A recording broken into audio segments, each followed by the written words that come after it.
everybody, this is Sherry at djsundry.blogspot.com, and it is time for day 8 of our 12 days of Christmas tags.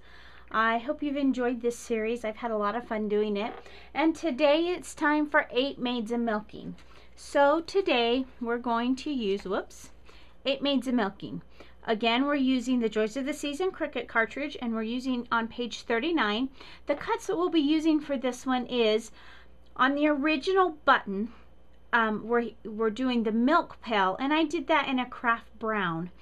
And then the 8 maids of milking, I started to cut it in in red, and then as soon as it got through the 8, I stopped it and then started over because I didn't want all of the layers to be red. I just wanted the 8 to be red. And then of the layers feature, I cut the bucket, and I cut that out twice because unfortunately you can't break the layers up, and to get the handle you have to cut it twice or else you'll get them both in the same color. So for the one layer I cut it in gray, and the other layer I cut it in green. Or the other time I cut the same cut twice for each tag, once in gray and once in green. And then I also used the shadow feature. I used the 8 maids of milking, and I did that in black. Now why black? Well, when I think of cows, one of the colors I think of, the color combinations that I think of are black and white. And when I was going through my stash of scraps, I ran across this paper that I had. It said, Merry Christmas, Joy, Peace, Happy. I don't even know what the happy said. I don't remember. And I thought, oh, that's a lot of fun because it reminds me of cows. Don't ask me why. It just did. So this was the paper that I chose for the base of my tag. And what I did is I cut it, and I actually did both sides in the black paper. The happy says Happy Holidays. But when I did, I made a mistake. I cut it a little bit too short. So I thought, well, I don't want to recut it and mess up this paper that I've already cut. So I was going to have to come up with a different way to finish off the end so that we wouldn't have the original craft tag showing. I'm still using these shipping tags, these number 5 ones that I picked up from the office supply. So what I did is I covered on one side, and this is going to be my front side, I covered the short end towards the top where the hole is. And on the other end, I put the short end on the opposite end. And then what I did is last week when I was at Michael's, I found this Martha Stewart crafts tape, and it was on sale. And so what I did is I cut off a strip of this red that says, or a strip of this red that says Merry Christmas, because I thought that went. I put the first strip along the top, and I cut out my hole. And then I'm putting my second strip across the bottom. And when I look at that, I want it to be lined up on the bottom, and then it covers up any unevenness. Now I got that one very close to where it needed to be, closer than I did on most of them, but I still need to trim it just a little bit. I wasn't too worried about if you could actually read Merry Christmas or even read a whole word, because a lot of that's going to be covered. But I have to say, it's one of those mistakes I'm kind of glad I make because I really like the way it turned out. Then on the front side and on the back side, and I'll show you in a minute, I am taking my Distress ink in Forest Moss and in Fired Brick and my inking tool, and I'm inking around the edges. By the time it's all said and done, there's actually less black and white here than I thought there would be. Now what I like these two colors because they have kind of a vintage feel, and I tried them out on paper and I like the way they blended together. I pulled out all of my green distress pads, and I pulled out all of my red distress pads, and I chose it from there. And this time I didn't end up using my Christmas distress ink. But what I discovered when I really blended them together at the first is in the darkest points where the two colors come together, they almost form a brown color. I think maybe you can see that right in here, but that's okay. That didn't bother me because to me that was just added to the more vintage flair of the card. So we'll put those aside. I've already inked the other side just to save some time. And then we will grab something and clean off our mat because I don't want everything to end up with red and forest green ink on it.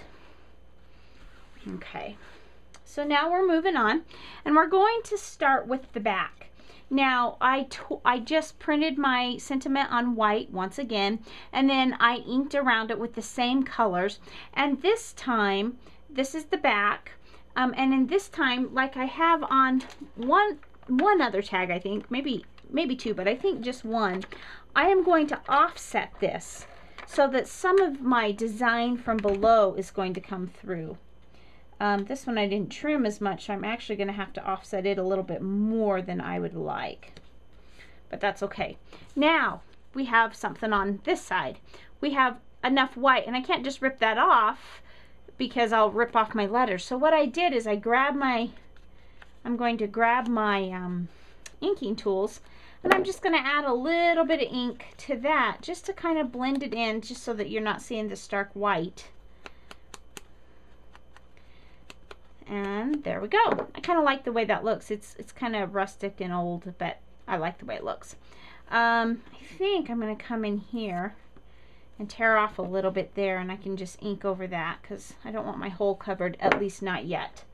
Okay, so now we're ready to move on. So now let's put our 8 Maids of Milking together. Now I've already adhered all the pieces of the bucket together, and the bucket and the little 3-legged stool. I don't know if you've ever tried to sit on a 3-legged stool, but let me tell you, those Maids of Milking had to have some balance, because it takes a little bit of balance to sit on a 3-legged stool and not tip it. It's kind of one of those fun things you do as a kid if you had grandparents like I did that used to live on a farm and they still had their 3-legged stool. So now, one thing I'm sure you're going to notice, why are you going the plain black on the black without putting something between it?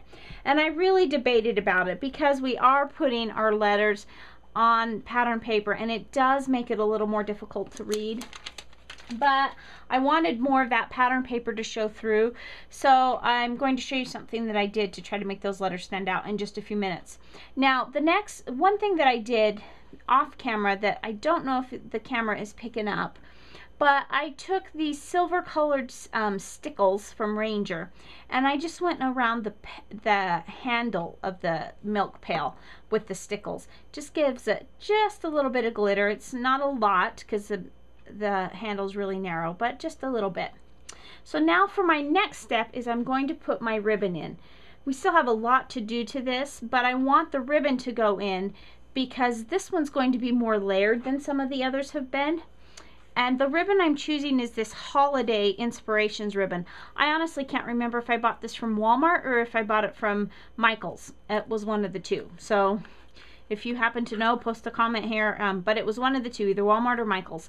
And it's just kind of a checked ribbon, and it's got the same colors that I'm using in my tag.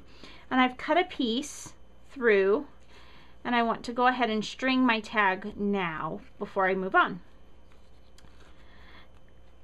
Then I went, I had picked up early before I started this series, I had picked up these Susan Wingate layered accents from K & Company with different poinsettias and holly berries, and I wanted to use those on this tag. It's the perfect color combination, and so that's why I wanted to run my ribbon through first, is because when I put this on the back side, it can cover up. Now this one's not so much because it was cut off enough that it was offset that I could cover it. On the other ones I made, one of them almost completely covered the hole from the back, so that was why it was important for me to put the ribbon through first. But you see, now we've got our 8 Maids of Milking on the back side. Now there's one more thing I want to do to finish up the front. And we need to make those letters and things pop out a little bit more. So I pulled out my glossy accents, and let's see if that's going to help them stand out. Now, if you haven't seen the previous videos, I have used these at different parts of the tags before. I think on one, I used it just for the number. I don't know, I think I've used it at least a couple times before to kind of make it stand out. My goal for this one is to hopefully That glossiness will stand out against the rest of the tag that's kind of a duller color, or duller colors. I've even made them more dull than the stark white by doing all the distress inks. And when you add the glossy accents, to me, not only does it make it add a little extra dimension to wherever you're placing the glossy accents, but I also think that it almost gives the appearance of I don't know what they're actually called, but I call them a puffy sticker, because it just, when it dries clear, and I just think it just adds that extra puffiness or dimension. Now I kind of got off on these narrow little legs, so I want to get that taken care of while it's still wet, because I don't necessarily want glossy accents on the tag itself. I've also discovered that for me it's a good thing to keep a straight pin handy, because it seems like every time I open up my glossy accents when I haven't used them in a while, the little tip is clogged. And this glossy accents, at least the one I have, and this is the first one I've ever bought, and I use it for things like this, but I use it somewhat sparingly, but so it's lasted me quite a while. So every time I open it, it seems like the tip is clogged. So I take this straight pin that I have sitting on the side here, and I just run the straight pin through a few times to unclog it.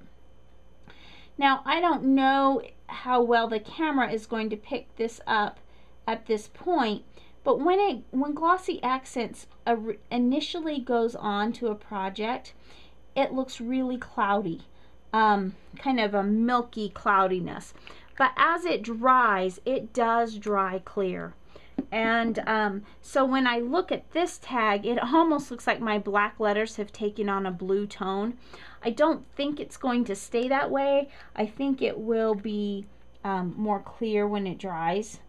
And the nice thing about glossy accents is it's fairly thick, so you can move it from place to place while you're waiting for it to dry. And as long as you have as long as you're relatively careful, it's not going to run all over. You still want to put it in a safe place and just let it dry. So there we have it, 8 Maids a Milking, and on the back side we have the rest of our tag. So thanks for watching. And tomorrow we're coming back from, I think it's 9 drummers drumming. So have a great day.